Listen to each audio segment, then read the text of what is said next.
అసలు విషయం ఒకటి చెప్తా జనాలకు కూడా, ఒక మనిషి అనే వ్యక్తి, అమ్మాయి కానీ అబ్బాయి కానీ వైట్ పేపరే. మనం రాసుకునే రాతను బట్టే ఉంటుంది అది మంచా చెడా. మనం మంచిగా రాసుకున్నాం అనుకో ఆ పేపర్ని ఇంకా రాయొచ్చు, తిరగేసి కూడా రాయొచ్చు. మనకెందుకు లేని బర్ర గీకేస్తే ఒక గీతతో ఖరాబ్ అయిపోతుంది. ఇప్పుడు నేనే ఉన్నా, నేను చాలా మంచిగా రాసుకున్నాను నా లైఫ్ని, కానీ కొంతమంది వల్ల చెడిపోయింది సినిమా ఇండస్ట్రీకి వచ్చిన తర్వాత. ఎవరైనా అంతే, కొంతమంది చెప్తాం, ఇప్పుడు వాళ్ళకి చెప్పేది మనం చెప్తాం. ఉషా కానీ, ఖత్తర్ పాప కానీ, జ్యోతి కానీ, ప్రతి ఒక్కరికి నేను చెప్తా, పక్కా చెప్తా. నేను అడగండి, నేను ఒకటే కావాలంటే నా దగ్గర వాయిస్ కూడా వినిపిస్తా. చెల్లె ఒకటే గుర్తుపెట్టుకో, లైఫ్ అనేది ఒక్కసారే వస్తుంది.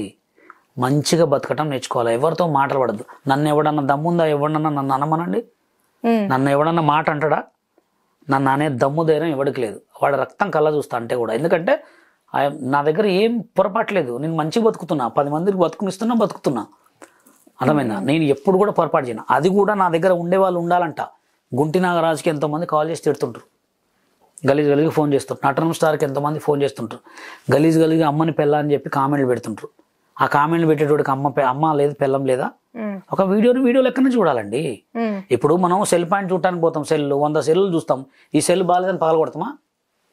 ఇప్పుడు అది వేరే ఇది వేరే కదా, అది కూడా కళ్ళతోటే చూసేది. ఇప్పుడు వీడియోలు చేయడం మీ ఇష్టం అన్నప్పుడు కామెంట్లు పెట్టడం మా ఇష్టం అంటారు. కామెంట్లు పెట్టడానికి అదుపు ఉంటదండి, అదుపు ఉంటది. అప్పుడు వాళ్ళు ఏమంటారు, వీడియోలు చేయడానికి కూడా అదుపు ఉంటది. మీరు బట్టలు ఏం చేయట్లేదు అండి, ఫన్నీ